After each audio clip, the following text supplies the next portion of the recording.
No, espera que te presento, digo unas palabritas. Bueno, gracias a todos por estar. Para nosotros es un gran orgullo poder contar con la presencia de la doctora Marisa Herrera. Yo creo que todos los que estamos acá la conocemos y me entenderán por qué digo eso. Bueno, voy a decir unas breves palabras en cuanto a su presentación, porque ella me dijo no a la pérdida de tiempo. Y bueno, en respuesta de su humildad a lo que yo le dije, porque así lo considero, ella me dijo que solamente diga que es investigadora del CONICET, profesora de la UBA, profesora de la Universidad Nacional de Avellaneda, y yo agregué, porque ella me ha dicho esas tres cosas, y yo agregué autora de innumerables obras. Bueno, esto es apenas... Acabamos de sacar una, la acabo de recibir hoy, la de Reforma Judicial Feminista. ¡Ah! Un libro que así, gordo, así que es un libro que hacemos en el marco de los 200 años de la UBA. Ya que la UBA no tenía muchas ganas de dar un debate profundo sobre estos temas porque incomodan, se lo metimos nosotros. Bueno, creo que esa es un poco también el rol que tenemos, ¿no? En las que incomodamos, me parece. Me parece que está bueno tener ese rol de incomodar, digamos. Sí. No esa cosa de pasar por esta vida, ¿no? Sin incomodar. Creo que esa es la idea. Sí, bueno, qué casualidad que siempre las que incomodamos somos las mujeres. Pero bueno, te escuchamos, Marisa, no perdemos más tiempo. Acabo de decir algo parecido a alguien también. Bueno, nada, para mí es un placer enorme estar acá. Nada, para mí me siento como en casa, porque bueno, para mí Rosario es un lugar al que le tengo mucho afecto, porque tengo aparte muchas amistades, y porque aparte es un lugar en el cual me siento muy afín y muy a gusto. Gracias, Dani, por la confianza y nada, por generar estos espacios. Y bueno, nada, ahora sí arrancamos, que me trajo un tema que hace tiempo que no tocaba, ¿no? Porque, digo, también esto de ir tocando temas distintos y todo, bueno, a veces uno, durante la pandemia, como bien dijeron las chicas, uno hizo mucho lo que tenía que ver, ¿no? ¿Qué había pasado con el impacto de la pandemia en las relaciones de familia, tanto en infancia como en relaciones entre adultos? Y después, bueno, como nos fuimos, digamos, lamentablemente nos vamos digamos, acostumbrando a todo, la pandemia formó parte, digamos, de nuestra cotidianidad. Entonces dejó la pandemia de ser un elemento o una herramienta propia de análisis, ¿no? Y si bien hicimos un libro sobre el impacto de las relaciones, digamos, de la pandemia, pensando en pospandemia, relaciones de familia, lo cierto es que, digamos, bueno, creo que han estado hace poco otros temas sobre el escenario, entre ellas la reforma judicial feminista, o incluso lo que tiene que ver con las cuestiones de género y todo. Acá antes volví a pensar algunas temáticas que me parecían interesantes, un poco también pensando en qué nos depara el mañana, pero no en un mañana muy lejano, el mañana que ya, ¿no? A la hora de poder construir esto que decíamos, un anteproyecto de código procesal, qué nos ha dejado en materia de digitalización, digamos, de la digitalidad, qué ventajas tiene y qué otras nuevas, digamos, complejidades también tiene. También la mayor movilidad. De hecho, estuve en Neuquén el viernes y en Neuquén me contaban que por la pandemia, producto de la pandemia, un montón de familias se habían empezado a radicar en Neuquén, o se habían ido mucho más al interior, por lo cual también esto de la mayor, digamos, movilidad que ha tenido la pandemia, ¿no? De hecho, por ejemplo, mucha gente que vivía en Capital Federal se fue a vivir a la provincia de Buenos Aires, esto va a tener un lugar, digamos, nada, esto de la movilidad también trae consigo nuevos replanteos. Bueno, lo tengo acá a Gonza, que se fue al sur, digamos, ¿no? O sea, como también eso trae consigo nuevas relaciones familiares o nuevos, por ejemplo, planteos en, bueno, cómo nos vamos a manejar a la distancia, ¿no? Y quienes hacemos familia, en definitiva, nos interpela lo que pasa en la sociedad. Y la pandemia también ha tenido un impacto en los movimientos sociales con lo que eso significa, ¿no? Dicho esto, arranco un poco con esta idea que a mí sí me pareció muy interesante. Y la vez pasada hablaba, el viernes, justo con Leti Lorenzo, que yo a lo mejor tenía una mirada más romántica a los ISEC, ¿no? De creer que la pandemia nos iba a volver mejores, de creer que la pandemia nos iba a volver más solidarios, que la pandemia nos iba a volver mucho más sororos, diríamos las feministas, que no tiene traducción, pero el término me parece que pega mucho y se sabe a qué nos referimos cuando hablamos de sororidad, de una construcción horizontal, de una construcción mucho más empática, amigable, mucho más pensada en lo que tiene que ver justamente con...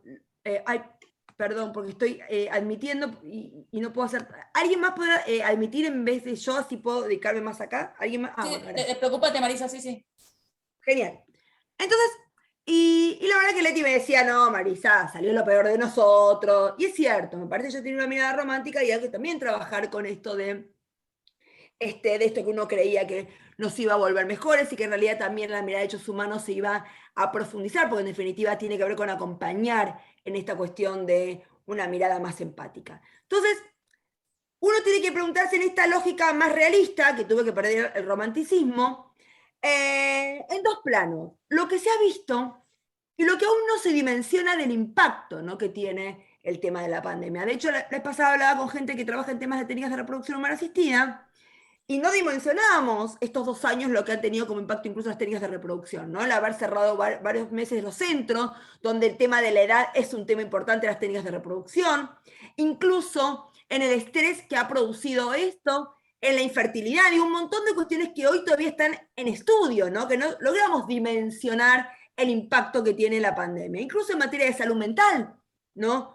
E incluso también en materia que vamos a ver ahora, en materia incluso de salud física, esto de la cantidad de personas que no se hicieron ciertos, no se hicieron, digamos, o tratamientos, o que, digamos, que ciertos exámenes periódicos no se hicieron y empezaron a atrasar también, y bueno, eso después también tiene su impacto. Digo, no logramos dimensionar lo más básico como lo más complejo, ¿no? El tema de los vínculos y las relaciones de familia. Y en este aspecto también el vínculo digamos, de los pibes con el afuera, ¿no? Yo, por ejemplo, estoy viendo, no sé si y esto lo veo porque soy más investigadora social y me interesa mucho lo que pasa en la sociedad, estoy viendo, por ejemplo, en materia de adolescentes, donde lo digital ha tenido un peso muy fuerte, todo el impacto de las cuestiones de la belleza y la mayor cantidad de casos de anorexia, por ejemplo, que estoy viendo, ¿no? Y digo, o sea, creo que no llegamos a dimensionar el impacto que ha tenido la pandemia porque lo visual ha tenido un lugar central, porque fue la única forma de comunicarnos lo visual, ¿no? Las pantallas, las redes, el Instagram, la foto, bueno, los filtros, ¿no? Esto soy yo y esto soy yo construida, ¿no? Bueno, un montón de no aceptarnos, bueno, todo eso, ¿cómo se trabaja todo eso? Y en materia de adolescencia es un gran tema. Incluso donde no tuvimos las escuelas como un lugar de sociabilidad y un lugar también de poner en crisis para el buen sentido y el mal sentido lo que tiene que ver con la digitalidad. Y algo de esto vamos también a recuperar cuando veamos cuál es la centralidad que tiene lo digital en el ámbito del derecho cuando hablamos de infancias, ¿no? Y por eso esto de fondo y forma van de la mano. De hecho, por ejemplo, en lo que se ha visto, hemos visto cambios, por ejemplo, digo, tuvimos que tener una pandemia para darnos cuenta, por ejemplo, en las notificaciones digitales, el avance que eso tenía en términos de tiempos. Digamos, ¿no? Digo, ¿por qué tuvimos, o sea, si no hubiéramos tenido la pandemia, seguiríamos seguramente muchas veces con el tema papel, digamos, del papel, ¿no? De seguir yendo a notificar una demanda, esto del oficial notificador que llega a la cédula por debajo de la puerta, ¿no? Digo, ¿por qué tuvimos una pandemia para darnos cuenta que también lo digital podía ser una gran herramienta? Incluso, ¿cuántas hoy entrevistas o audiencias, como se le dice, ¿no? Porque, digamos, estoy también con la jerga nueva que me ponen ante el proyecto de Código Procesal de la provincia de Buenos Aires, ¿vio? ¿Cuántas audiencias que hoy hacemos en formato digital se podrían mantener digital? Porque incluso también esto de vos digamos, en un tema de testigos, ¿no? Esto de que venga digamos, no sé, un médico, o que venga incluso una maestra o una docente, hacerla faltar a su laburo para que venga al juzgado.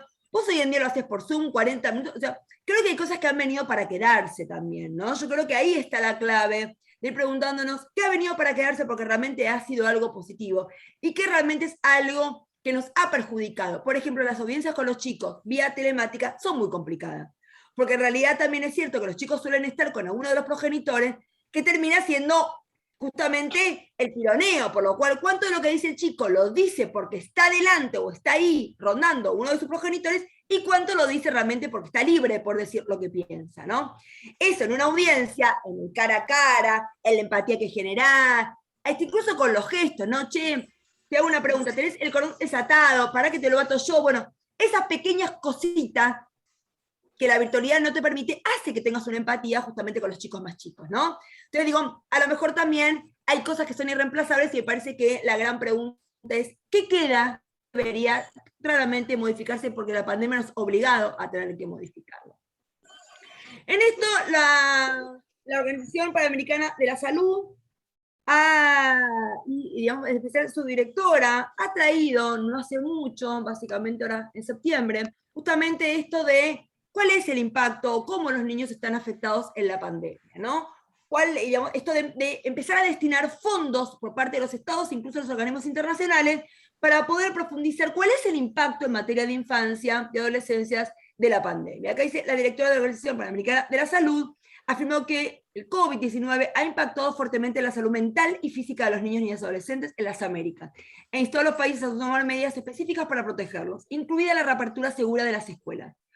Ella dice que el año pasado se registraron más de 1,5 millones de casos de COVID en niños, niñas y adolescentes en la región, mientras que los primeros 9 meses de este año ya se han registrado más de 1.900.000, aunque este grupo de población generalmente presenta síntomas leves o ninguno, también pueden llegar a tener después una enfermedad, porque tampoco sabemos cuál es el impacto después del COVID. El haber tenido COVID, ¿qué problemas te genera después? Tampoco lo sabemos eso también es algo que todavía está en análisis. Por eso también la importancia, en nuestro caso, de volver a recuperar un Ministerio de Ciencia y Tecnología para que se puedan llevar adelante este tipo de investigaciones.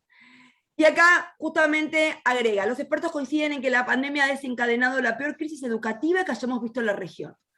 Dice, e instó a los países a centrarse en el restablecimiento seguro de los servicios de salud, educativos y sociales para la población en edad escolar. Los niños y niñas adolescentes también están faltando a sus controles de salud anuales y a las vacunas de rutina debido a las interrupciones generalizadas a los servicios de salud. La mitad de los adolescentes ha experimentado un aumento del estrés o la ansiedad durante la pandemia, pero los servicios de salud mental y apoyo siguen estando fuera del alcance de muchos. A su vez, los confinamientos y las perturbaciones económicas han aumentado el riesgo de violencia doméstica, que puede hacer que el hogar sea inseguro para muchos niños, niñas y adolescentes. Como también hay una mirada sistémica y la pandemia lo ha puesto sobre el escenario, la violencia de género también repercute en los hijos, ¿no? Y justamente el confinamiento, el no poder salir, recrudeció las situaciones dentro de la dinámica, porque esto de la oxigenación de estar 8 horas en el colegio hace que en el afuera respire más, que ahora estaba todo justamente adentro 24%, con lo que eso significa. Por eso hemos tenido planteos, en épocas normales hubiéramos decidido distinto. Cuando todo el mundo me decía, pero Marisa, vos que hablas de la coparentalidad, hubo la restricción del ASPO y vos avalabas que los chicos no tengan que ir de una casa a otra. Porque, bueno, no puedo mirar con la misma idea de normalidad lo que hoy era anormal, porque no puedo exponer a los chicos a la calle, que la calle justamente tenía un riesgo de contagio con lo que eso significaba, ¿no? Bueno,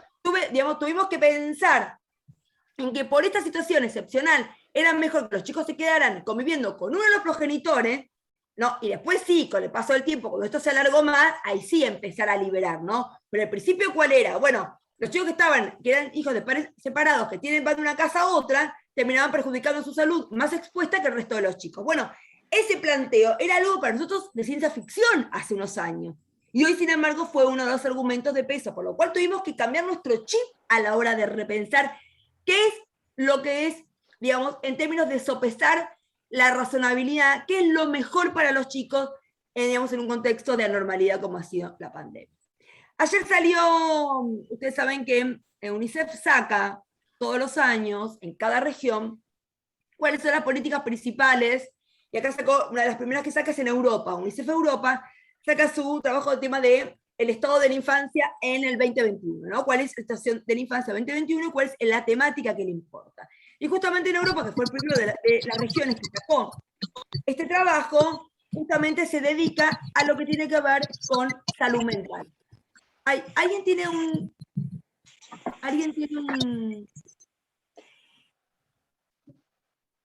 Ah, gracias. Bueno. ¿Alguien tiene un micrófono? ¿Puede ser prendido?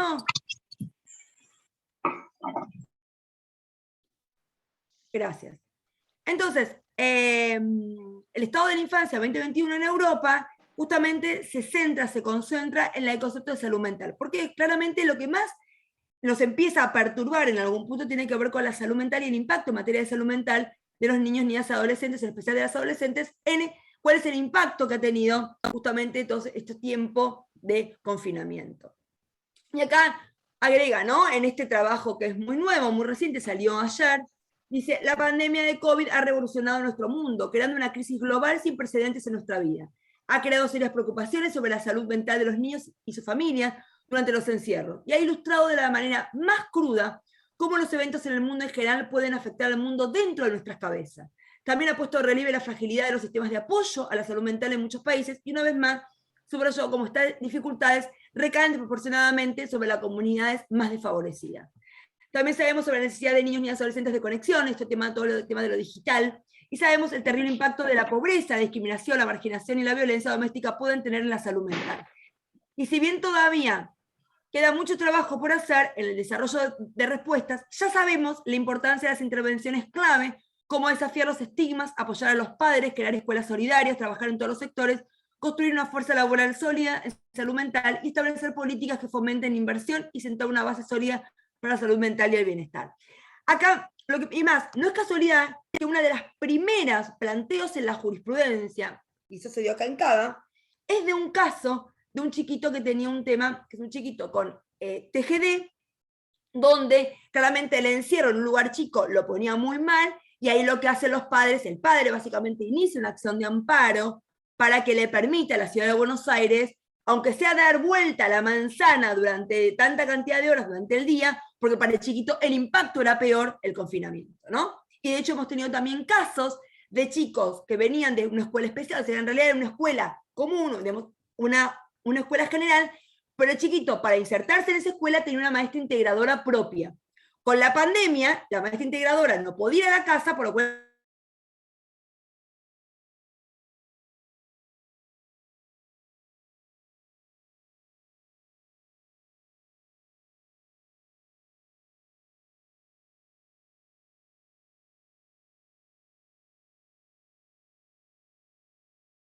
interseccionalidad de niñez y discapacidad en contexto de pandemia se ha visto profundizado y agravado.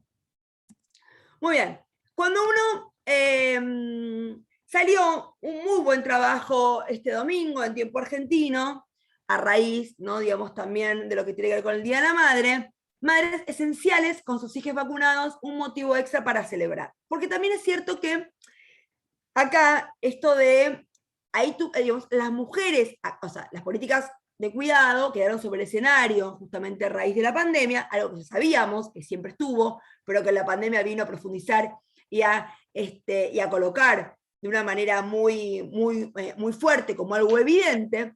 Lo cierto es que ser madre esencial. ¿Quién está con el micrófono? Por favor, les pido, porque vengo de dar clase también. Gracias. Esto de ser madre esencial, o sea que también la ponían en un lugar mucho más complicado. Porque ahí te ponían la atención, ¿quién cuida a mis hijos? Pero también al ser esencial tienes que estar en el afuera y exponerte justamente al virus. Entonces, no tomamos dimensión del mayor impacto negativo en la psiquis y la salud mental de esas madres esenciales y el vínculo con los hijos de esas madres esenciales también. Digo, un montón de cuestiones que no nos habíamos ni dimensionado, que también tuvimos que empezar a repensar. Por eso de acá dice, bueno, fue muy complejo, ¿no? Maternar y paternar en pandemia, un desafío familiar, pero también una oportunidad para vincularse desde otros lados. Ahora esperaremos, ansiosos, la segunda dosis, intentamos ganar cierta normalidad. Claro, como también en algún punto el tema, ¿no? De los roles de cuidado en lo interno, lo que eso significó también, y cómo, de hecho, esto de que las mujeres ganamos menos hace que ante que quien tiene que quedar en la casa cuidando a los chicos para acompañarlos en todo el tema de la escolaridad por Zoom, con lo que eso significa, han dejado el trabajo más las mujeres que los hombres porque son las que ganan menos. O sea, digo, cómo toda la brecha de género se fue incrementando, se fue agravando, y eso también impacta en los hijos. Y acá tuvimos uno de los primeros casos muy interesantes de una madre monoparental, donde no tenía con quién dejar a su hijo, un hijo con discapacidad, por lo cual dice, yo soy esencial, soy enfermera de un hospital público que en Cava, pero claramente exímanme, porque si bien es cierto que soy esencial, si bien es cierto que a nivel solidaridad, a nivel colectivo, tengo que estar acá, lo cierto es que yo no puedo dejar solo a mi hijo que tiene una discapacidad. Ya había habido un caso anterior que se lo habían denegado, justamente, y acaba por segunda vez, como ese fallo tuvo mucha crítica, este fue el segundo fallo en el cual empezó a marcar una diferencia a favor de que aquellas enfermeras esenciales, madre a cargo del hogar, pudieran también eximirse, ¿no? Y acá justamente habla de que no solamente habla de las cuestiones que tienen que ver acá, de la responsabilidad de esa madre sola a cargo del hogar y con lo que eso significa en términos de políticas de cuidado, ¿no? Por eso las cuestiones de género van atadas a los derechos de infancia. No es género por un lado, infancia por otro. Es derechos de la mujer y también derechos de infancia, porque también a esos chicos le hace bien que esas madres estén realmente bien. Y además, justamente habla del derecho a la salud y en un sentido mucho más profundo, el tema de los ajustes razonables, de por qué para este chiquito de 15 años no era fácil conseguirle también a alguien que lo vaya a cuidar. También una persona con discapacidad que no puede acostumbrarse rápido a otra persona, claro.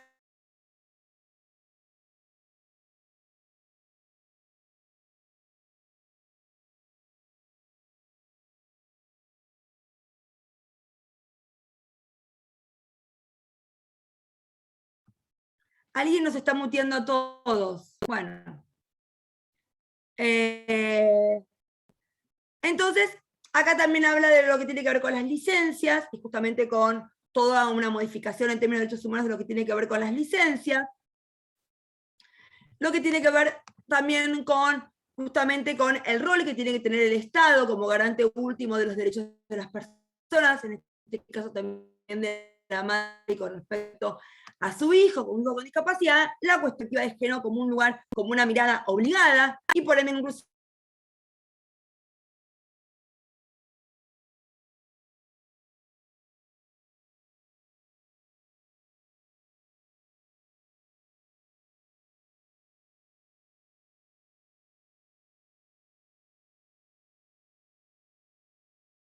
poder quedarse cuidando a sus hijos. El otro caso, que también ha traído consigo otra pregunta en términos de pandemia,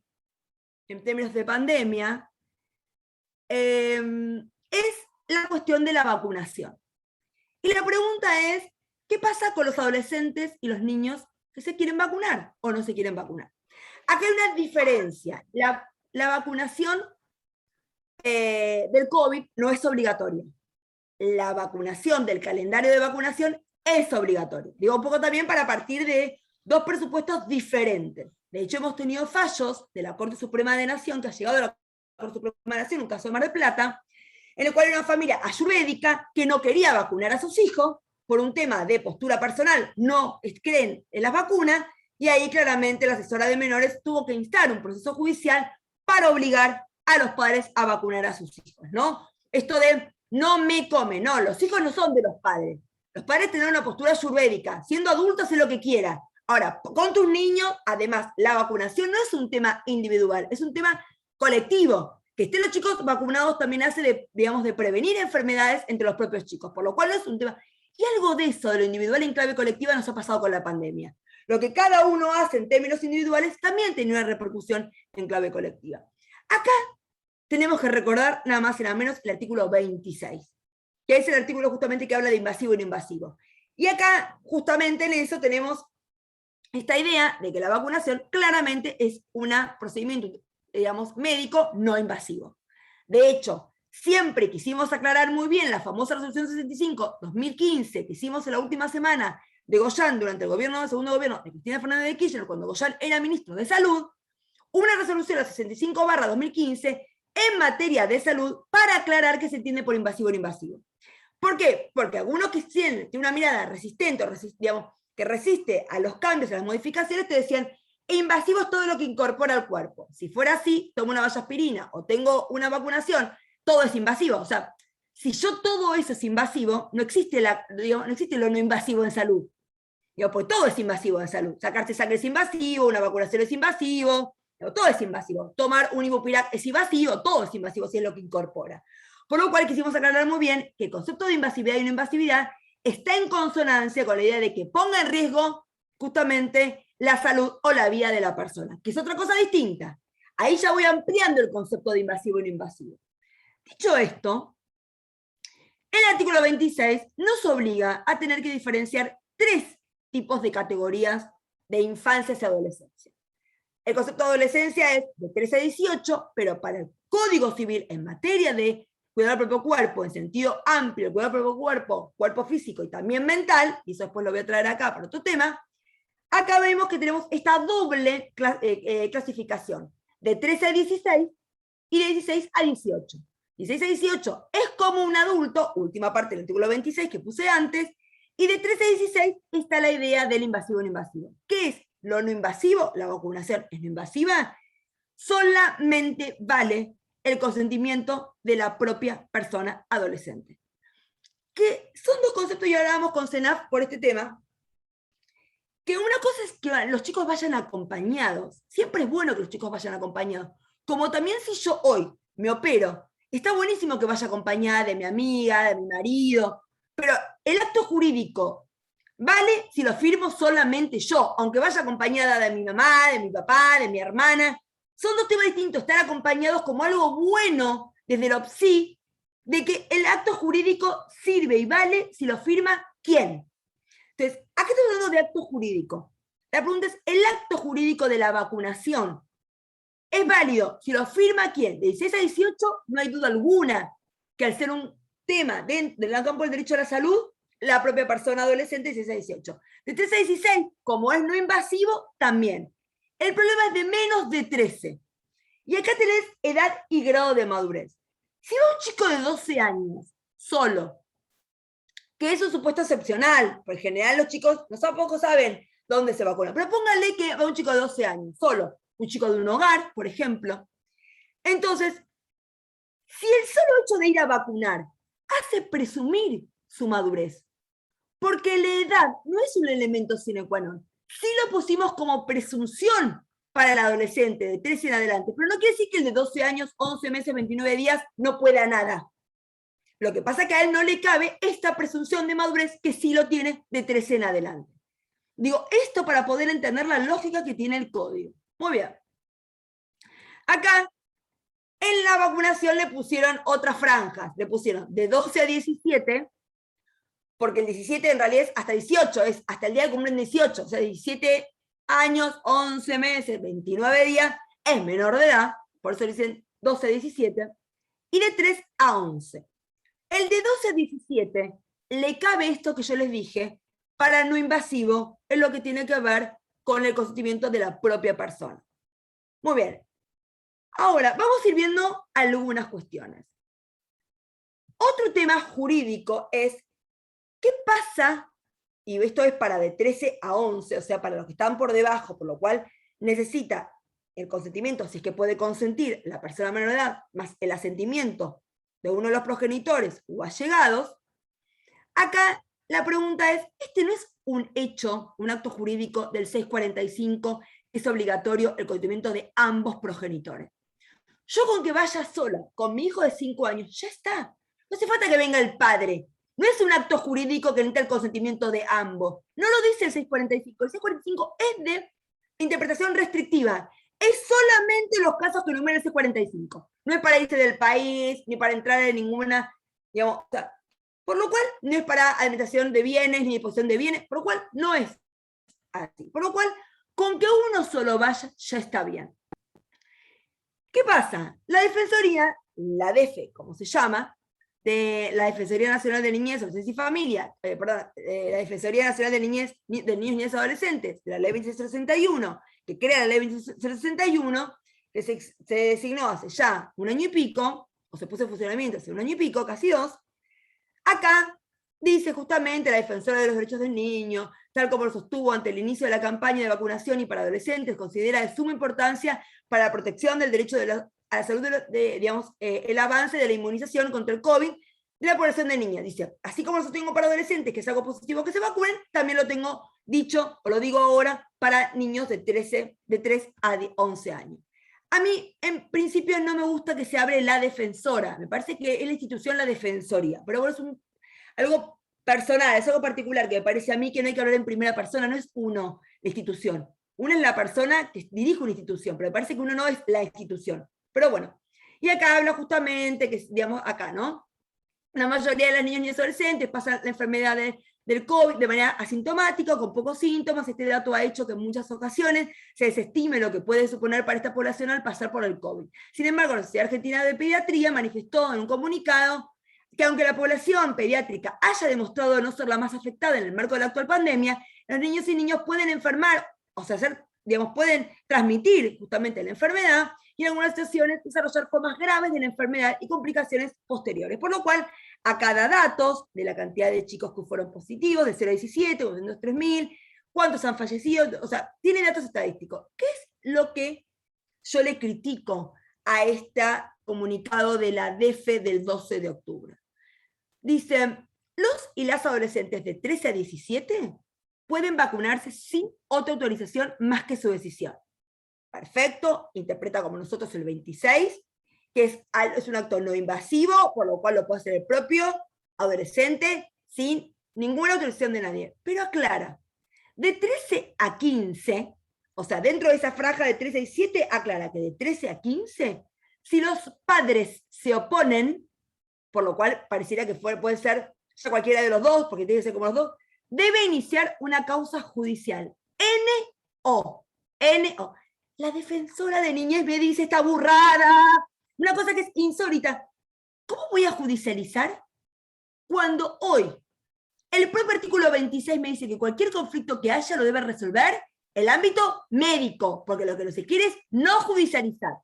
Hoy un adolescente se quiere cambiar su identidad de género y va al ámbito administrativo.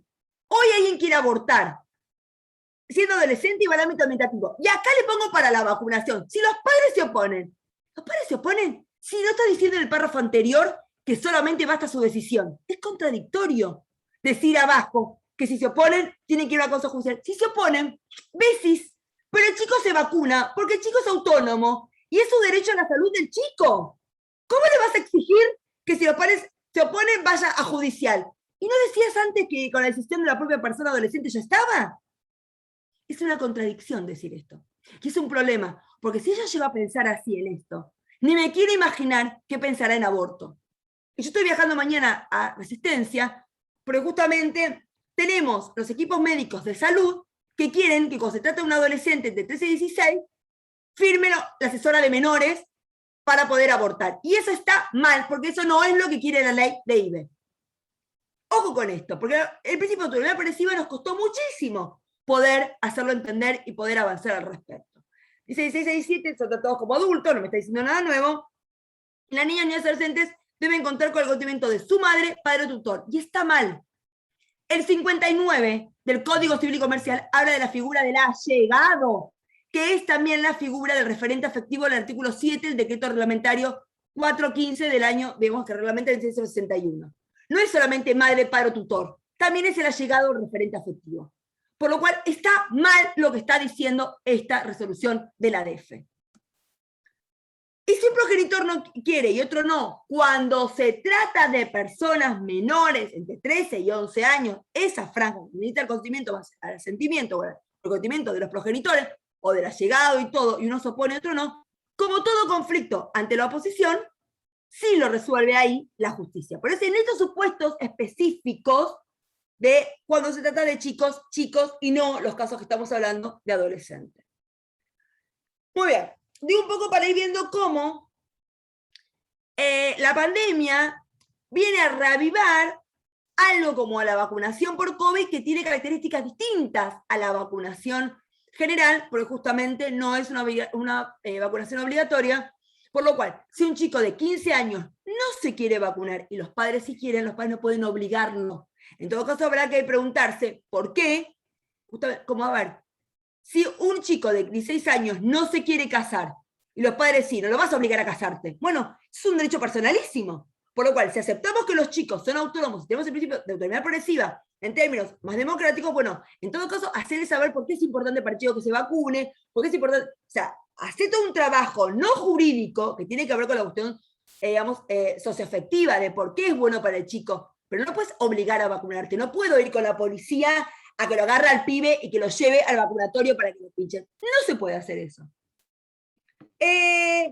Madres de hijos pequeños, digamos, son las más perjudicadas frente a la nueva normalidad. Justamente este enlace que se ha profundizado en los últimos tiempos entre la perspectiva de género y los derechos de infancia, no como un versus. No es como, o veo uno, la vulnerabilidad de las mujeres que se quedan sin trabajo y que tienen que hacerse cargo del cuidado de los chicos, o lo veo los chicos, pobres los chicos que se quedan una mano. Ambas cosas son importantes. CIPEC hizo un trabajo que acaba de salir publicado, ya está en la página web de CIPEC, sobre justamente las madres en el mercado de trabajo y la pandemia. Previo al inicio de la pandemia en nuestro país, 68% de las mujeres madres de entre 16 y 59 años participaban en el mercado de trabajo. Este porcentaje era menor que la proporción de mujeres activas laboralmente que no tenían hijos. Como el no tener hijos, están mejor insertas en el mercado laboral.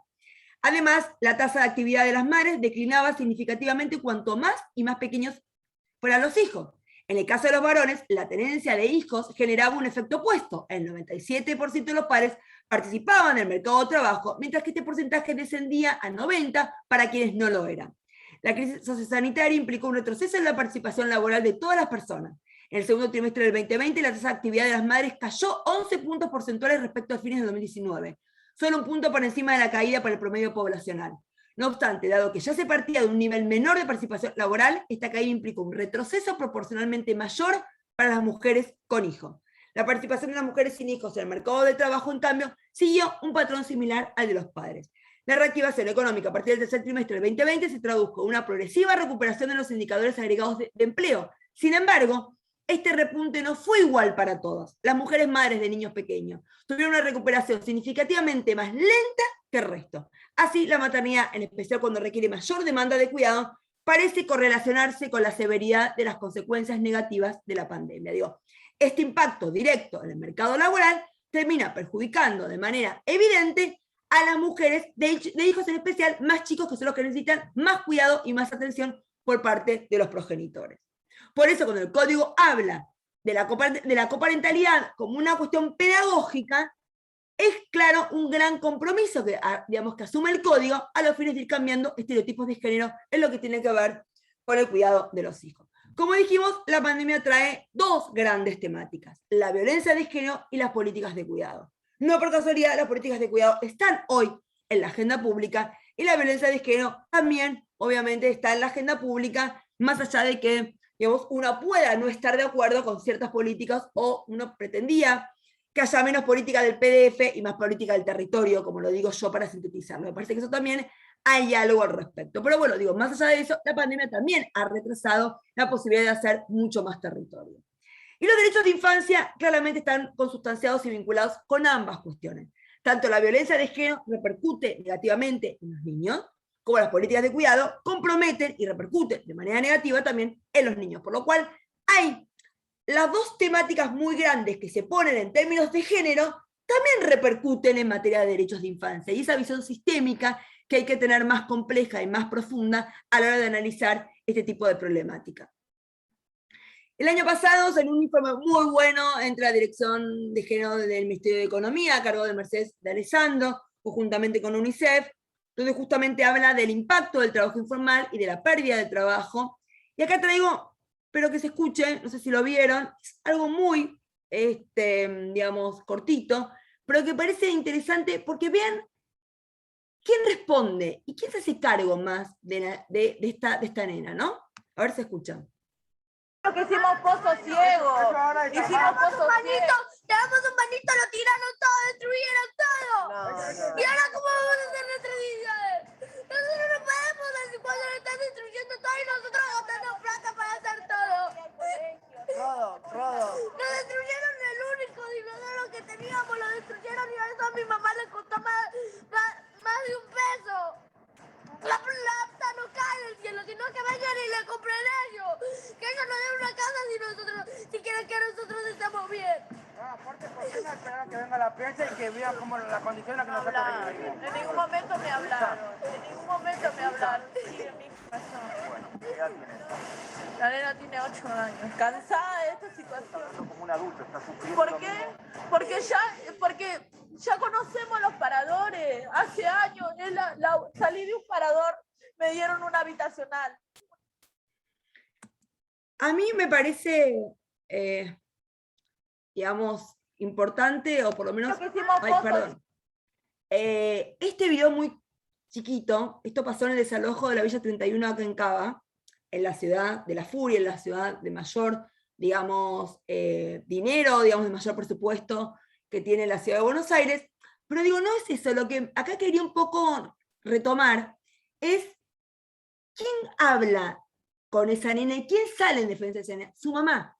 Y la nena habla de lo que su mamá hace, de lo que su mamá hay todavía una construcción muy fuerte de que los hijos le pertenecen a las mujeres, digo, hasta la forma de defender a los hijos también, ¿no?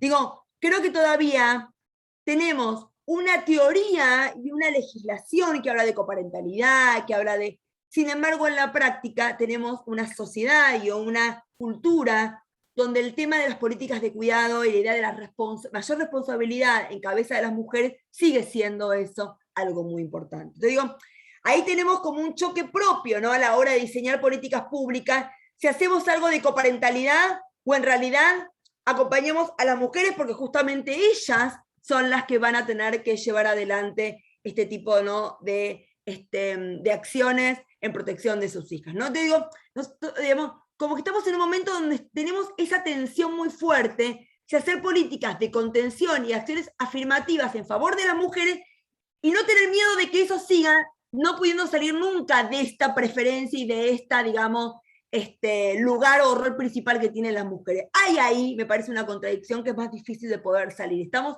justamente en ese contexto. Acá en este informe que yo les digo que es muy bueno, entre el Ministerio de la Dirección de Género del Ministerio de Economía y UNICEF, justamente dice, ¿no? Que digamos, el costo que ha tenido, o el impacto negativo que ha tenido la pandemia, cuando dicen, justamente existe un consenso extendido en que los efectos de la pandemia amplifican brechas de desigualdad y que cerrar brechas de género es central para tener un modelo económico sostenible. Según la CEPAL, las mujeres de la región han retrocedido en promedio, una década en avance en el mercado laboral. El informe sobre brecha de género global 2021 del Foro Económico Mundial advierte que en el último año se ralentizó el proceso de cierre de brecha. Si antes faltaban 99 años para que varones y mujeres estén en igualdad de condiciones, la pandemia ha hecho que este proceso lleve 135 años. O sea, la pandemia nos ha obligado a retrasar y a profundizar la brecha de género ya existente. O sea, si no le íbamos a ver lo que estamos acá, porque soy dentro de 99 años, menos lo vamos a ver nuestros hijos de hijos de hijos dentro de 135 años, porque claramente esto se ralentizó. Dice, las mujeres a cargo de hogares con niños y niñas adolescentes son las más afectadas por la crisis. Enfrentan una peor inserción en el mercado laboral, mayores niveles de informalidad, mayor inestabilidad, salarios más bajos, a la vez que experimentan una pobreza de tiempo profundizada por la pandemia.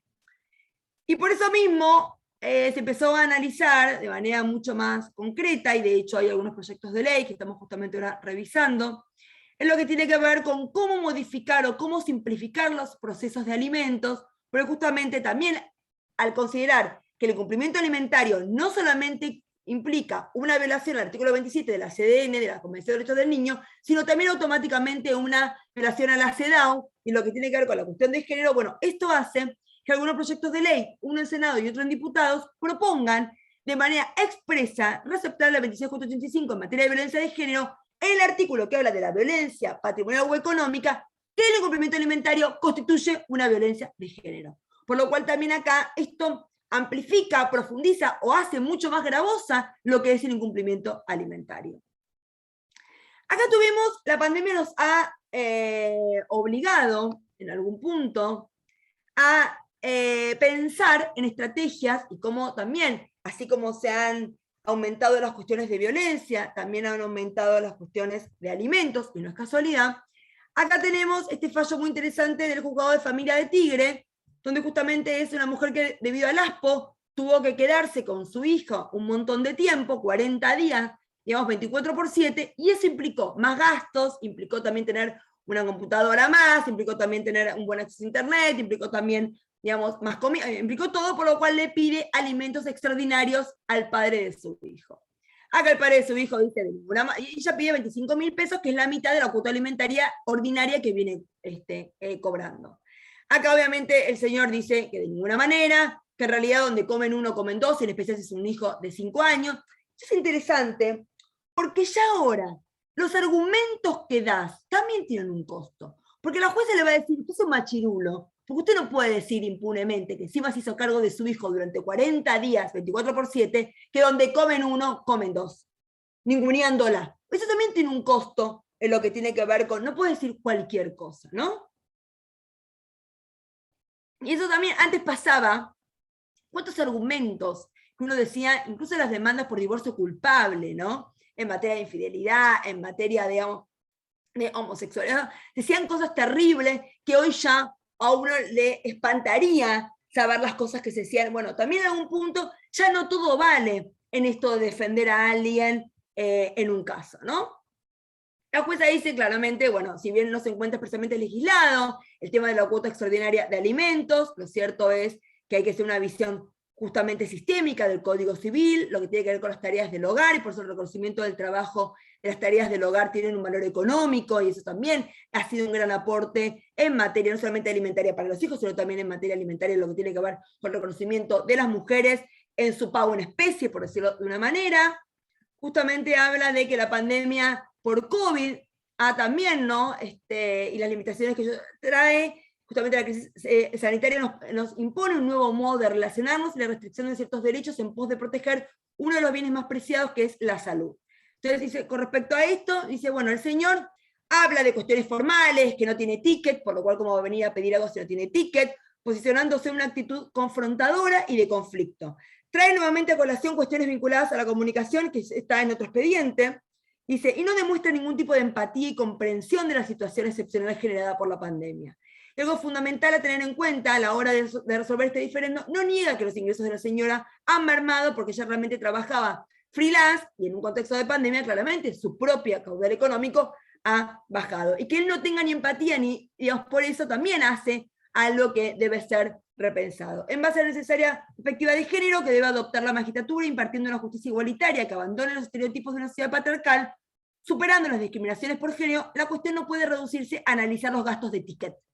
Afirmar que el pedido debe rechazarse porque donde come uno, come también un niño de 5, resulta peyorativo hacia la mujer, cuyos cuidados hacia el hijo comprende mucho más que simplemente comprar comida. En definitiva, este tipo de afirmaciones replican patrones discriminatorios que desvalorizan a la mujer y cosifican al niño. Miren cómo este juego, este linkeo entre lo que tiene que ver con la perspectiva de género y también los derechos de la infancia tienen acá un rol muy importante. Y durante la pandemia se ha visto de manera muy fuerte en todo lo que tiene que ver con políticas de cuidado, que los procesos tienen que ver con alimentos.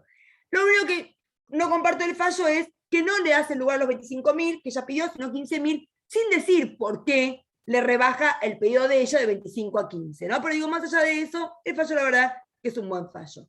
Después también tuvimos el agravamiento de situaciones de violencia, como dijimos, porque también estar encerrados, el 24% encerrados, se han agravado en situaciones que ya eran graves de antes, como es un caso de violencia entre una hija trans y sus progenitores que realmente no pueden, no han trabajado, no han podido aceptar digamos, la identidad de género de su hija, ¿no?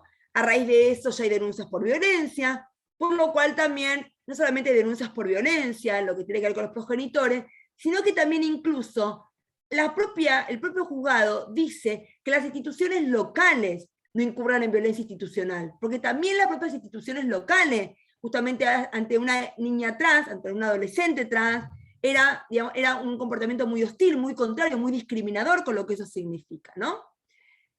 Habla de, bueno, hubo muchas intervenciones del Polo de la Mujer de Córdoba, habla de los informes, habla de la imposibilidad de poder vincularse con esos padres, y entonces acá, ¿qué hace? Ante la no posibilidad de, por el ASPO, de poder tener una afuera, bueno, empieza a dividir la casa, donde de tal hora a tal hora va uno a la cocina. Es difícil poder erradicar o poder trabajar las cuestiones de violencia, donde justamente tenés un lugar, el único lugar, que tenés que empezar a dividir digamos, los padres con la hija trans. Bueno, digo, cómo también todo esto se fue complejizando durante la pandemia, ¿no? Estas situaciones que ya de base estaban, pero en realidad se han profundizado. Bueno, los informes que tienen que hacer, fijar un régimen provisional de alimentos a favor de la chica adolescente, un poco también para ir viendo si hay alguna posibilidad de que después vaya en guarda de alguien para que pueda hacer una vida autónoma por fuera de esa casa cuando se levante el ASPO, ¿no? En este aspecto, es cierto que esta tríada que yo propongo acá, que tiene que ver con cómo la pandemia ha permitido revalorizar esta conjunción entre perspectiva de género y derechos de infancia, también se ve focalizado, se ve reafirmado por los famosos Objetivos de Desarrollo Sostenible 2030 de Naciones Unidas, donde también hay varios, digamos acá, objetivos que también confluyen en esta lógica revisionista que acá se propone, ¿no? E incluso si uno analiza en muchas cuestiones, no solamente ha tomado dimensión los comités, el comité de la CEDAW como el comité de la CDN, ambos hablando de las cuestiones de la pandemia, sino que además también ha tenido una revalorización en los propios fallos hoy. No solamente citás la convención, sino también citás la CEDAW como parte estructural. ¿Cuántos casos de declaración de situación de adoptabilidad tenemos que anteceden situaciones de violencia de género? Mujeres que han sido víctimas de violencia y que no pueden con su alma, y que bueno, y que realmente terminan dando a su hijo en adopción porque no pueden realmente hacerse cargo de sus hijos. Bueno, empezar a visibilizar esta mayor conjunción o interacción entre violencia de género y derechos de infancia también ha sido importante. Pareciera que hoy, o abordar la cuestión de la violencia de género, o abordar la cuestión de, del tema de infancia. Esta doble intervención desde una visión sistémica todavía nos está costando poder llevarlo adelante. Lo digital ha tenido también en pandemia un lugar muy importante. No por casualidad, la última observación general, la número 25 del Comité de los Derechos del Niño del 2021, justamente es relativa a los derechos de los niños en relación con el entorno digital.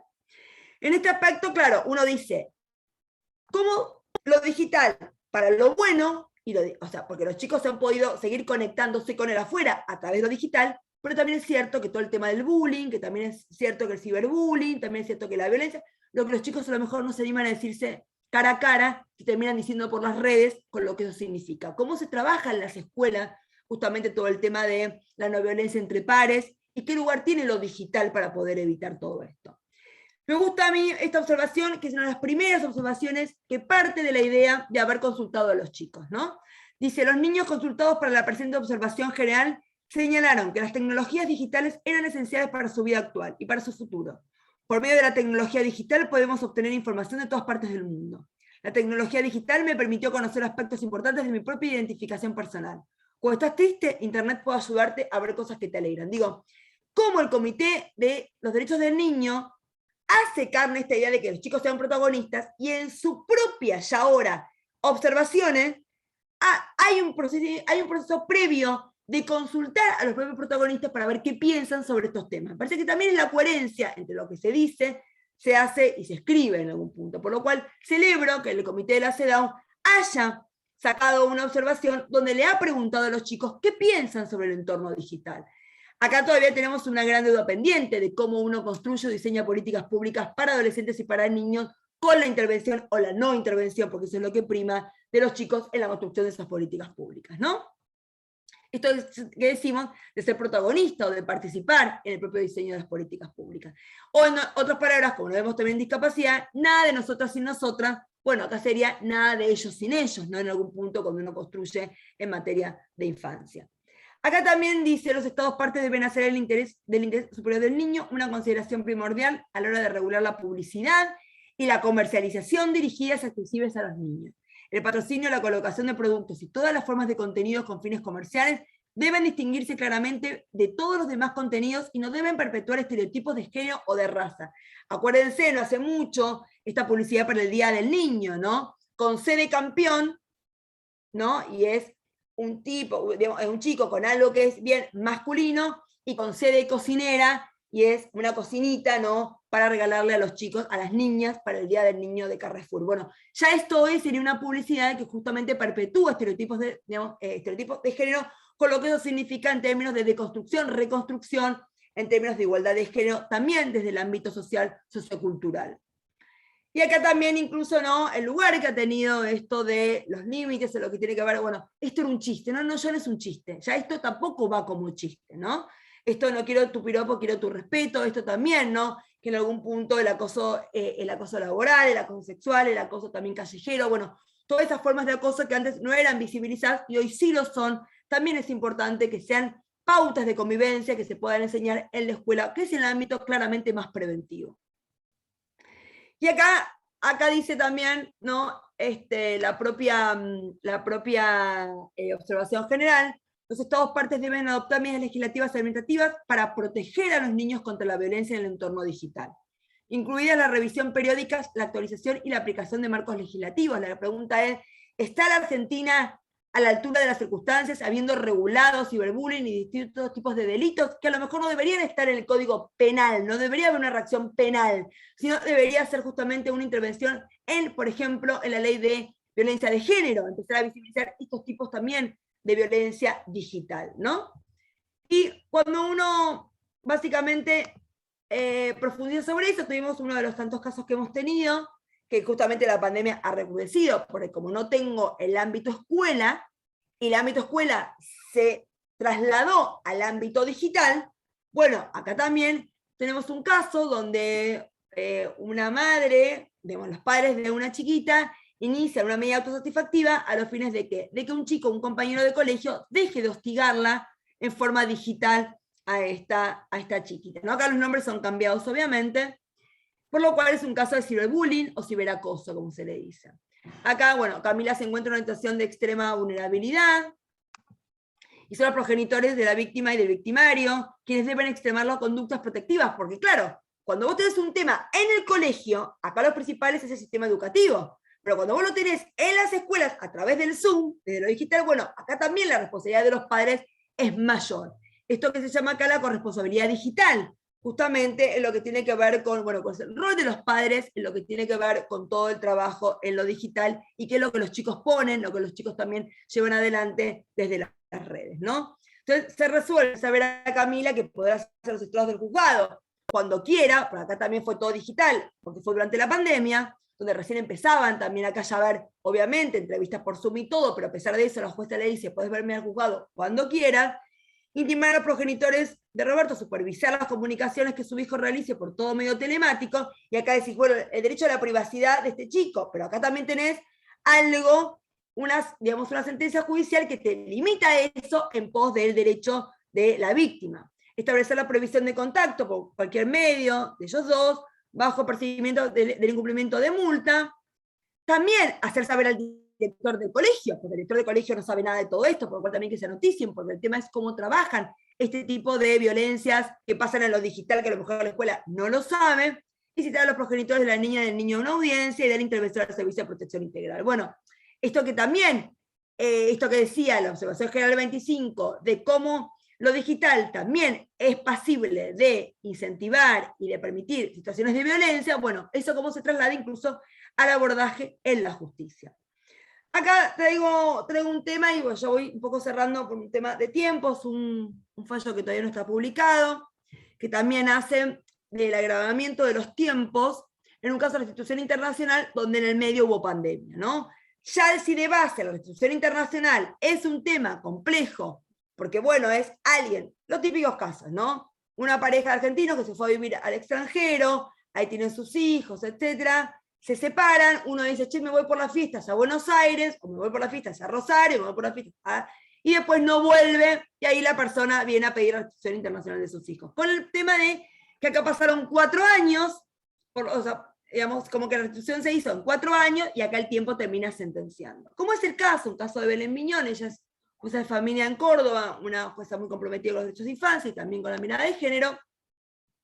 Los niños MIB se encontraban viviendo en Córdoba hasta que el señor decide trasladarlos a España sin la autorización de la madre. Inmediatamente se dicta el orden de restitución, pero se efectiviza 4 años más tarde, porque en el medio tuvimos además el tema de la pandemia, ¿no? El 14 de abril del 2021 comparece el señor y promueve medida urgente, o sea, una vez que viene acá se efectiviza porque está acá, a los fines de que se le otorgue el ejercicio del cuidado personal de sus hijos, como compartido indistinto, con residencia en el hogar paterno, o sea, allá en España. Pide autorización para el retorno de los adolescentes al lugar de residencia donde se encontraban junto al padre, o sea, en España. En mayo, las partes acuerdan que iniciarán un proceso de revinculación materno-filial, la señora con sus hijos, con acompañamiento terapéutico, etc. El informe da claramente los chicos ya tienen un vínculo muy fuerte con el padre, porque también el tiempo que tardó la restitución y todo. La asesora de familia pide que se haga lugar al pedido puesto que el centro de vida de los adolescentes ya se encuentra en España, ya habría cambiado, pues tuvieron muchos años allá, y por lo cual la restitución se hizo tarde, que obviamente hay 2 cuestiones a tenerse en cuenta, como dice Belén, el hecho de un traslado ilícito, donde la restitución a su centro de vida se efectivizó luego de 4 años, conlleva uno de los principales problemas del sistema judicial, el paso del tiempo y sus efectos irreversibles, sobre todo en materia de revinculación parental. También la pandemia ha tenido un fuerte impacto en una situación muy compleja como es el tema de las revinculaciones, bueno, más todavía en un contexto de pandemia. El principio de autonomía progresiva e interés superior del niño son ejes medulares del sistema jurídico que debe orientarse a la garantía de los derechos humanos de las personas protagonistas del conflicto, máxime personas en situación de vulnerabilidad. Habla del traslado ilícito. El caso involucra un conflicto parental, la desvinculación materna, un traslado sin autorización, supuestos hechos de violencia donde se encuentra un juego de actuación de dos adolescentes rehenes de las malas prácticas parentales de sus progenitores. Sin perjuicio de esto, se apeló a restablecer el vínculo entre la madre y sus hijos, haciendo de todo, sin embargo, esto fue infructuoso, por lo cual habrá el interés superior del niño, lo que implica también la interdisciplina, lo que dicen también los informes. No se desconoce la importancia del acuerdo celebrado en la audiencia tendiente a iniciar un proceso de revinculación respecto a los adolescentes con su progenitora. Sin embargo, la decisión a tomarse no puede convertirse en una respuesta dogmática que no contemple las aristas y circunstancias del caso. Se ha respetado el derecho de los adolescentes a ser escuchados en presencia del equipo técnico y de la asesora, quienes solicitaron volver a su centro de vida, como también expresaron el rechazo a fin de acercarse a su madre. Es un tema. Cuando vos tenés un rechazo férreo de los chicos adolescentes, ¿qué haces? Y eso, por eso ayer en estas entrevistas que hicieron para Juez de Familia, acá en Capital Federal, que están en YouTube, Lugones pregunta sobre el tema del fallo del 7 de octubre del 2021 en materia justamente de un conflicto entre los padres. La madre vivía en un country en Cardales y el padre se los trae acá a Buenos Aires. Y bueno, los chicos adolescentes dicen, me quiero quedar en Buenos Aires, tengo mi centro de vida, tengo mis amigos, tengo mi todo. Y la pregunta es, ¿cómo el artículo 26, que habla del cuidado del propio cuerpo, no es solamente cuerpo físico, también es cuerpo psíquico? Y también si los chicos ya adolescentes tienen su autonomía progresiva más que sólida y te dicen, no quiero volver a tal lado, no quiero ir, yo no te puedo, obviamente, ir y poner, porque realmente sería verlos como un objeto y no como sujeto. También es la aplicación del 26 en una mirada mucho más amplia, donde no solamente el concepto de salud de la OMS, no solamente involucra lo físico, sino también lo psíquico, y algo de esto también está en este caso. Si bien dice, ¿no? En la tarea de ponderar se ha puesto en juego la afectividad relacionada con su familia nuclear, pero también el derecho a la educación y a vivir en familia con su progenitor y su familia extensa, su identidad, su socialización y que se respeten sus deseos y expectativas. Y dice las palabras para los chicos, quiero decirles que su madre esperó su regreso para poder compartir con ustedes parte del tiempo y la historia perdida. Que en ese marco quiso explicarles esa parte de la historia desde su mirada y realidad. Que también su identidad se ha forjado y transcurrido en ese país, con sus hermanos y demás familia. La vida posiblemente otorga las respuestas que hoy ustedes no pueden obtener, pero este registro de lo vivido es parte de su derecho a saber, de su derecho a vivir en familia y su debida historicidad. Les dejo sentado una propuesta, poder vincularse con su mamá por videollamada, organizar un viaje de algunos días o estén de vacaciones, pero remarcar la importancia de la batalla que ella desplegó desde su amor filial, su convicción y deseo de acompañarlos y cuidado. Lo cierto es que a pesar de esto, obviamente se nos dice, hacer lugar a lo solicitado y ordenar el regreso de los chicos adolescentes como ellos quieren con su papá a España y que vayan allá y acompañar un proceso terapéutico a la distancia con su mamá a los fines justamente de que si hay algo para rescatar, digamos, la justicia siga generando este vínculo que está bastante roto, bastante complicado. Digo, bueno, esto también es interesante porque la pandemia agravó, si bien los casos de restitución son casos muy complejos, y más cuando llegan, por ejemplo, a la Corte Suprema de Nación, que siempre tardan su tiempo, por lo cual todo el proceso hace que el tiempo termine siendo cada vez más difícil.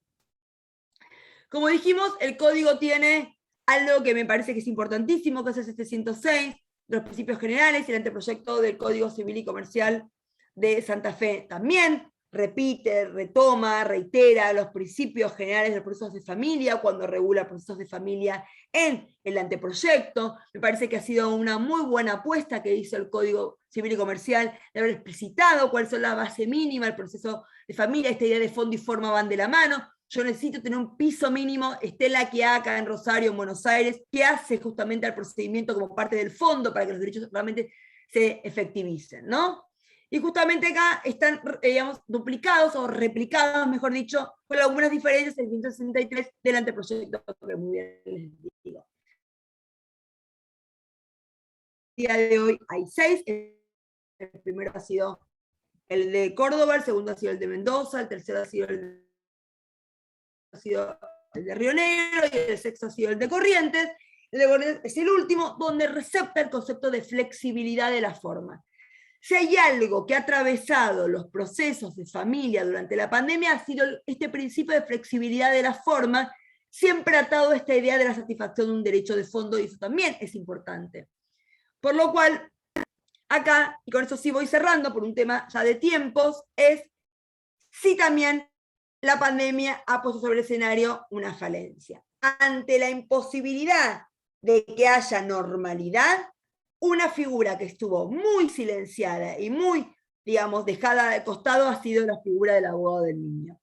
Pareciera que es una figura ya complicada, en pandemia ya directamente uno hacía, el progenitor pedía, el progenitor, digamos, nos fuimos muy al abogado del niño. Creo que acá también se vio como todavía es una figura que no está, que no logró aterrizar del todo en la práctica, y la pandemia fue una buena excusa para poder dejarla de lado. Acá el anteproyecto del Código Procesal Civil y Comercial de Santa Fe regula, por ejemplo, en materia de alimentos, digo, acá traigo esto de la demanda de alimentos debe ser promovida por el pretenso beneficiario por sí o por medio de su representante legal. La demanda contra el progenitor que falta la prestación de alimentos en favor de su hijo menor de edad puede ser promovida también por el beneficiario, o sea, el hijo, con edad y grado de madurez, suficiente con asistencia letrada. Habla, o sea, que la asistencia letrada es para quien tiene edad y grado de madurez. Y después habla que en caso de que intervenga un pariente o el Ministerio Público, ahí va a estar la figura del tutor especial. Seguimos con la postura de la tutela, del tutor, como una mirada tutelarista, que está muy distinta a la mirada del sistema de protección integral. Por lo cual nosotros tenemos una postura superadora, que es la que estamos llevando ahora a la provincia de Buenos Aires, que también, así como presentó un anteproyecto de Código Procesal Civil y Comercial y de la Familia, también modifica la ley de abogado del niño, que solamente está pensada en edad y grado de madurez. Es un problema, porque los que tienen edad y grado de madurez tienen ya cierto voz y fortaleza. Miren lo que pasó recién en el caso que les traje de adolescentes, que termina haciéndose lo que ellos quieren, de irse otra vez a España. Los chicos más chicos, los que no tienen voz, digamos, por su madurez, no tienen representación, no tienen defensa técnica. Entonces creemos que el género es defensa técnica y que dentro de eso, los que tienen edad y grado de madurez, sí tienen abogado del niño, una función de patrocinio letrado, y los que no tienen edad y grado de madurez quieren un defensor o asistencia técnica también, que ahí sí es una función distinta del patrocinio letrado, porque ahí sí hay una visión más adultocéntrica, y claro que sí, porque en definitiva no es lo mismo un ida y vuelta con un chico de 15 que un niño de 2. La forma de designar es distinta. Por ejemplo, si es un adolescente y es el hijo o sea, es el mejor amigo de mi hijo, quiere que yo sea su abogada, ¿por qué no me puede elegir a mí? Por lo cual el abogado de confianza también incluso puede estar por fuera como excepción del registro de abogados del niño. Un montón de particularidades. Por lo cual, esta es la forma donde también le damos defensa técnica a los más vulnerables, que son los que no tienen edad y grado de madurez, y nos hace salir del concepto de tutora del ítem para hacer defensa técnica, para darle contenido y para darle una mirada mucho más de derechos humanos, mucho más de acceso, en definitiva, a la participación activa, como es los procesos que los involucran. Esto, por ejemplo, en materia de chicos que están con control de legalidad y todo, sería muy importante poder tener una persona que realmente haga una defensa técnica en serio. En definitiva, como dice muy bien Murakami, una vez que la tormenta termine, no recordarás cómo lo lograste, cómo sobreviviste, pero una cosa segura, cuando salgas de ella, no serás la misma persona, de eso se trata esta tormenta. Más allá de que tuve que perder mi mirada romántica de creer que íbamos a salir más solidarios, mejores, lo cierto es que estoy convencida que la pandemia va a traer consigo, trajo consigo ciertas revisiones críticas de los procesos, ciertas intervenciones críticas de los procedimientos, de la forma de intervención, de la forma de mirada. La gran pregunta, y creo que el gran desafío es cuánto de esto ha venido para quedarse como algo positivo y cuánto de esto realmente ha venido a sepultar, porque en definitiva la pandemia no nos puede pasar como si nada hubiera pasado, porque creo que eso sí hablaría mal de nosotras como, digamos, investigadoras sociales, en sentido profundo, de que semejante ciencia ficción no tenga un impacto en los cambios que uno propone para un derecho de las familias más humano, más plural y más inclusivo. Bueno, ahora sí, dicho esto, vamos a las preguntas. Bueno, ahora abrimos el debate. El que quiera efectuarle alguna pregunta, alguna consulta a la doctora Marisa Herrera, no tiene más que desmutearse y efectuar la pregunta. Y Marisa muy gustosamente se la va a responder.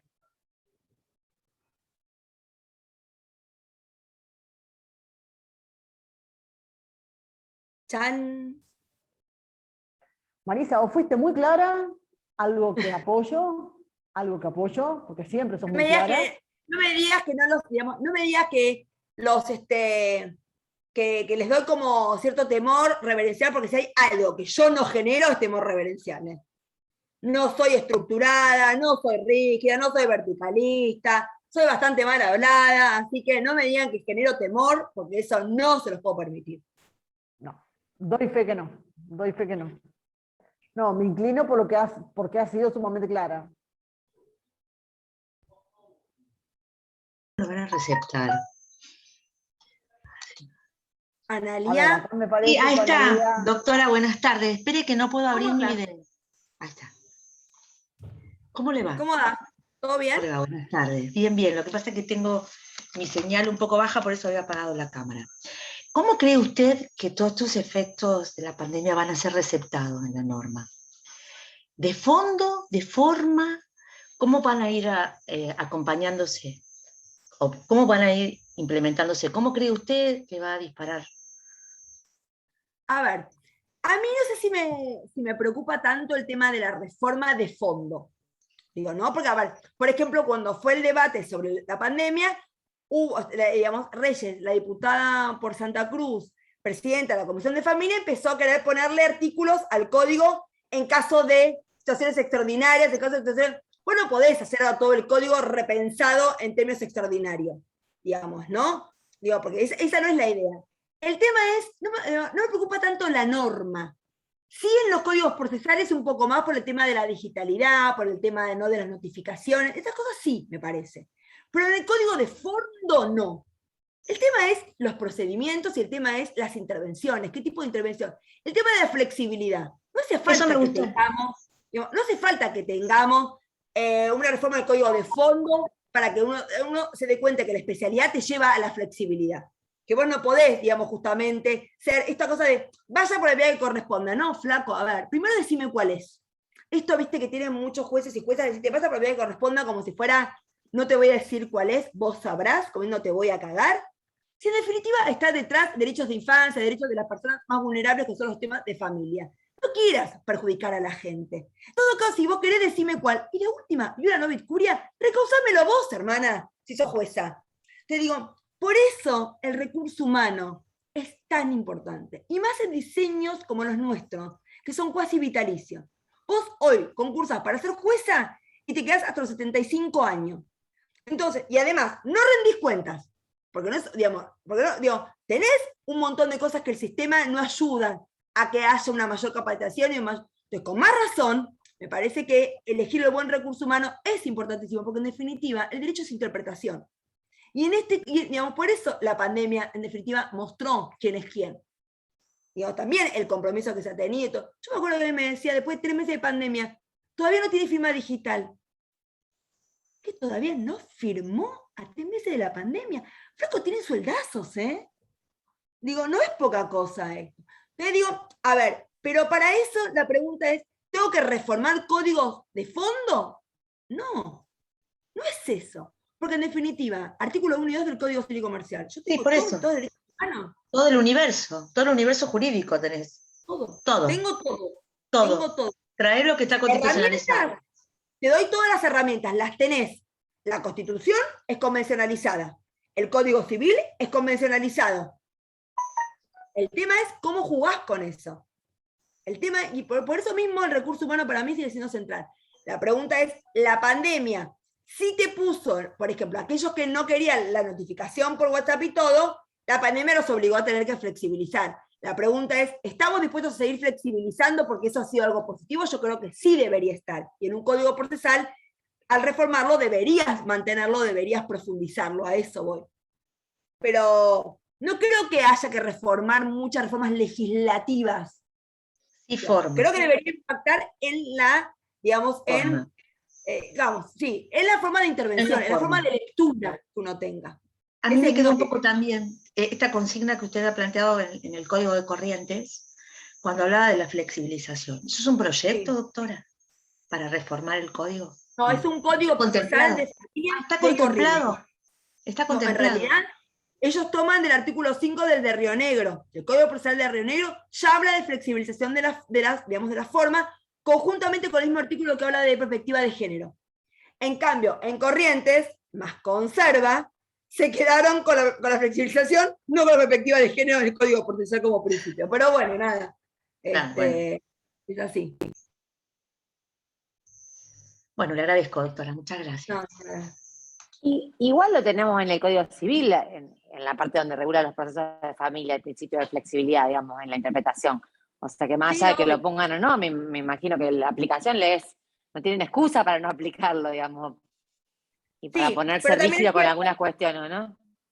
sí, obvio, lo que pasa es que también es cierto que es un principio que en familia es un principio clave, digamos, ¿no? Como también esto que decimos, la carga de las pruebas dinámicas, parecía Eso que es, no, pero para mí habría que sacarle más la punta, digamos, a ese lápiz, porque es un lápiz muy interesante, porque en definitiva las cuestiones de género también se tienen que traducir ahí con la carga de las pruebas sobre dinámicas. todo, hola, ¿qué tal? Claro, Roxana Hipólito es mi ¿cómo estás? nombre. ¿Cómo Bien, andás? mira, sobre todo yo estaba pensando en eso de la carga de las pruebas dinámicas y sobre todo en el tema de alimentos. Y vos fíjate que en la pandemia no hubo cretino que no aparezca diciendo que producto de la pandemia rebajaba la cuota de facto y así pasaron un montón de meses como si los chicos, por ejemplo, que normalmente o en su gran mayoría estaban a cargo de la mamá o digamos tenían un cuidado indistinto, y con residencia principal en la casa materna, no comieran, no gastaran, o sea, como si la pandemia no hiciera que esos chicos no gastaran. Bueno, la cuestión es que ha sido terrible la cantidad de situaciones que se han planteado con relación a alimentos,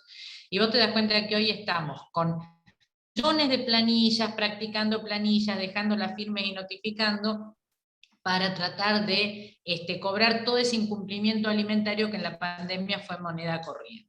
Y todo esto siempre cae sobre la mamá y no hay ninguna mirada de género en la mayoría de los tribunales. Y fundamentalmente los jueces no utilizan este principio de carga dinámica porque realmente poner sobre la espalda de la mamá, como decís vos, el tema del ticket, cuando hay un montón de cosas que podrían resolverse por renta presunta. Y yo creo que esos son algunas normas orientadoras que debieran existir, porque es muy difícil que los jueces lo replanteen desde ese lugar. Te pregunto esto a raíz de lo que vos comentaste, que se estaba trabajando y que había 2 proyectos vinculados a alimentos en el Congreso. Sí, a ver, los 2 proyectos que yo dije tienen que ver con la incorporación de la violencia, digamos, como violencia de género en el incumplimiento alimentario de manera expresa, ¿no? Si bien ya mucha jurisprudencia y doctrina lo viene diciendo, bueno, que eso también esté en el texto. El proyecto que se está trabajando es el proyecto de Jimena López, del Frente Renovador, que salió en varios diarios, que tiene que ver con hacer por declaración jurada, hacer como una retención automática para no ir a la justicia. Eso es suena lindo, pero es un problema. Porque vos estandarizás como si todos tuviéramos el mismo, esto de 20% por un hijo, 25% por 2, 30% por... Y es un tema, porque vos eres un hijo con discapacidad, ya no es lo mismo. No es lo mismo el 20%, digamos, para alguien que es empresario que para alguien que es un laburante. Te digo, esto de querer estandarizar todo se come las diferencias de la vida de las personas. Digo, entonces digo, es preocupante, digamos, porque además, el haber tarifado las cuotas alimentarias, no, en los sistemas que lo hicieron, como Costa Rica y todo, tampoco sirvió tener una tablita de alimentos. Te digo, ojo con eso. Yo sí creo que el proyecto que sí tiene que ser sancionado ahora en Senado, digamos, cuando estamos ahora en época digamos, de elecciones, pero bueno, pero sí tenemos un proyecto que viene de diputados, que fue a Senado, de derogar de la ley de indexación el tema de la no posibilidad de utilización de las cuotas alimentarias. Ya eso es insólito, y en contextos de mucha inflación como el nuestro.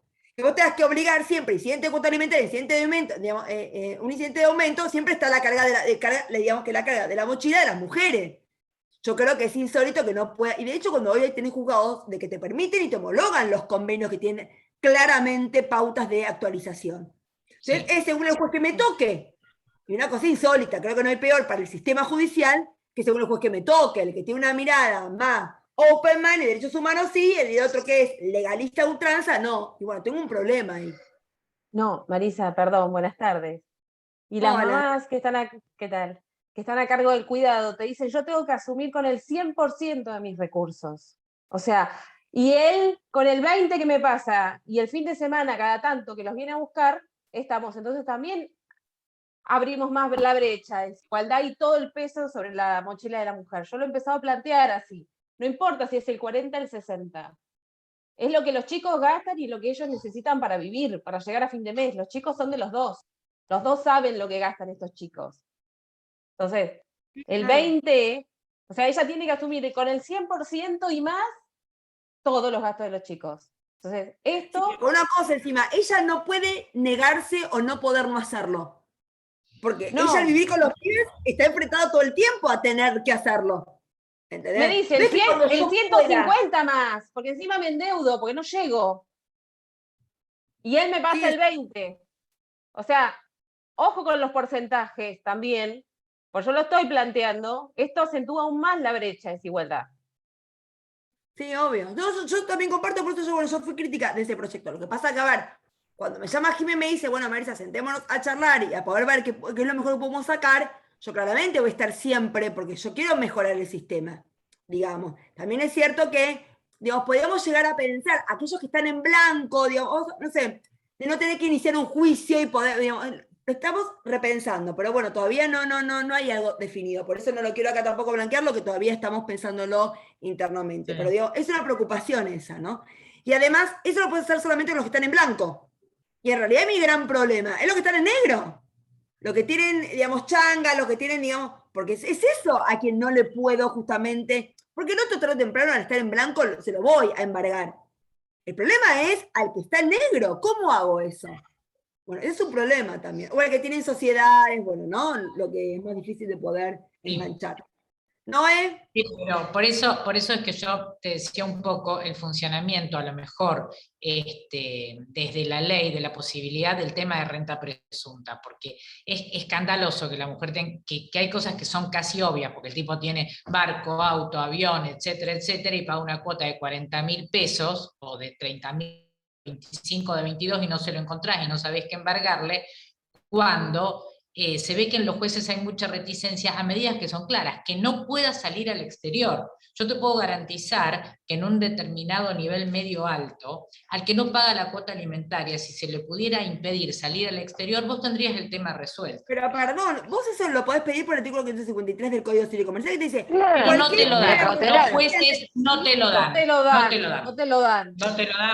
No te lo dan. Yo te aseguro, Marisa, que a menos que eso esté absolutamente expreso, no te lo dan. Porque no hay cretino que no haya dicho en pandemia que no tenía para pagar la cuota y se fue a vacunar a Miami. Te puedo decir cantidades, Cantidades. Pero, a ver, y los jueces es una mala lectura no te lo del dan. código. Es la mala lectura del código. El código Yo te puedo dice. decir... El código te lo dice. Sí, pero no hay antecedentes jurisprudenciales que realmente pongan operativo el impedirle, No, por yo ejemplo, sí tengo, yo sí tengo y te lo puedo pasar. por lo menos yo en Rosario no conozco. No, acá en Rosario, yo sí tengo Duto antecedentes sí ha sacado. jurisprudenciales. Yo tengo antecedentes jurisprudenciales de gente que tiene impedido. Lo que pasa es que durante la pandemia, como no podían salir al exterior, esa medida no les tenía mucha operatividad.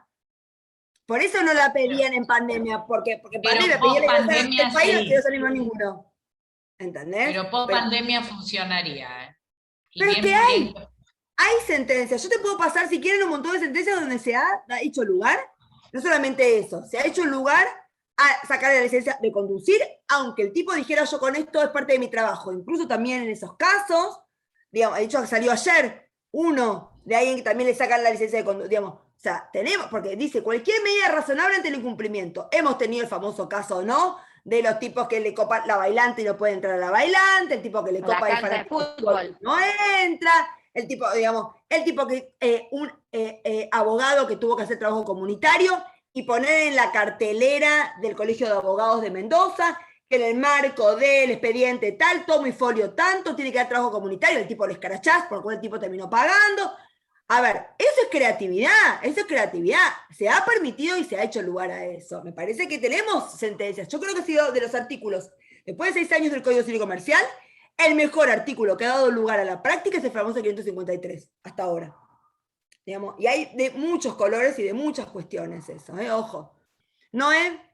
Y bueno, dar también desde Tucumán el panorama y la dificultad, coincido con todas las otras compañeras de las otras provincias, en la dificultad en la perspectiva de género en alimentos. O sea, los jueces de primera instancia todavía no conciben de que el solo hecho de que una mujer ya tenga que instar la vía judicial implica una violencia económica. Por eso los alimentos provisorios que se dan, por ejemplo, son con cifras irrisorias, que no acreditas cuánto paga la mamá de la escuela, que encima trabaja, te está diciendo, saqué de mis ahorros, no doy más, me están matando en mi economía, y sin embargo te fijan unos alimentos provisorios súper bajos, y lo que te dicen, bueno, es que no ha podido acreditar aún la condición del demandado, y obvio que en esta instancia no lo voy a acreditar, pero digo... Y no, pero así como tenés también esos jueces, que es verdad, también Tucumán fue de los primeros casos que permitió una notificación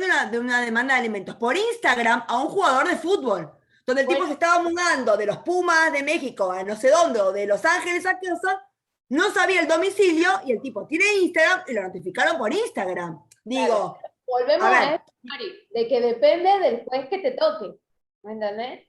La línea del juez que te toque. Hay jueces que por ahí están más pro con la perspectiva de género. Yo tengo que llegar a un provisorio a cámara. Pero ponele que no tenga perspectiva de género. Tenés enfoque de derechos humanos en materia de infancia, y también tenés que hacer lugar a eso.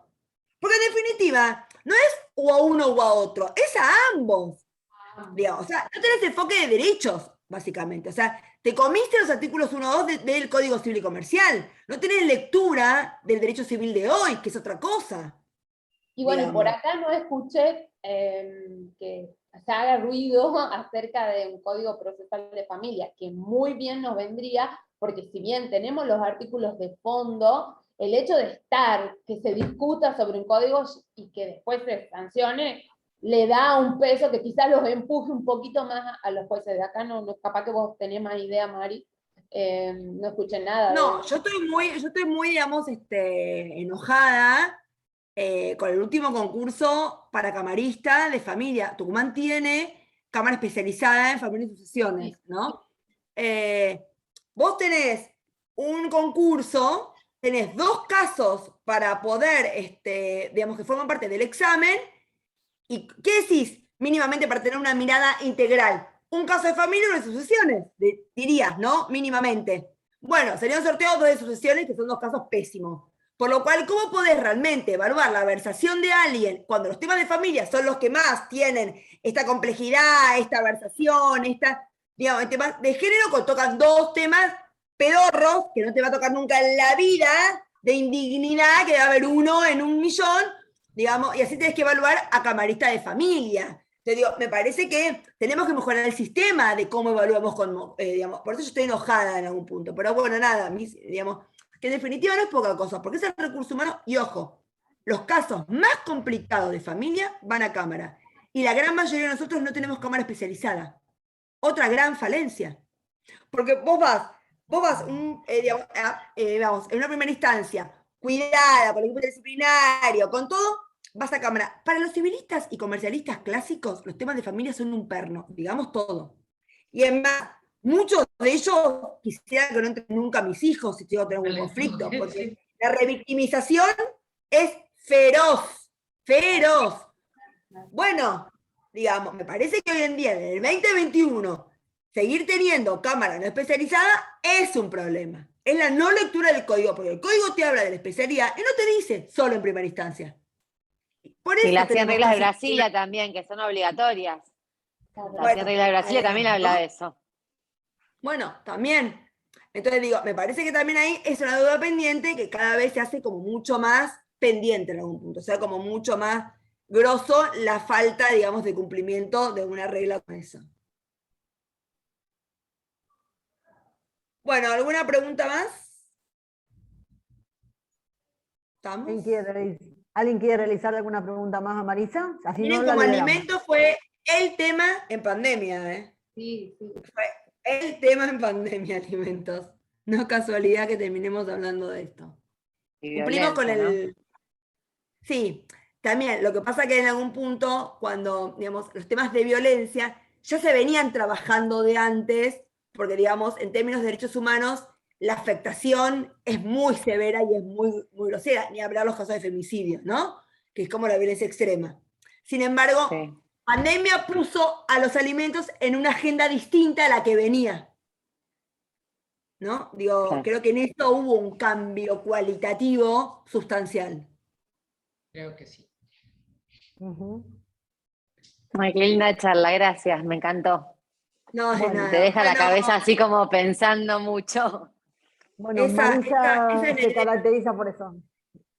Esa es la idea. Bueno, estimades, un placer enorme. Estaremos Bueno, viendo muchas en algún gracias. momento para volver a los abrazos. Chau, chau, suerte. Gracias. Hasta Adiós. luego. Gracias. Chau. Chao, gente. gracias. Chao, chao. Gracias. Gracias. Chao.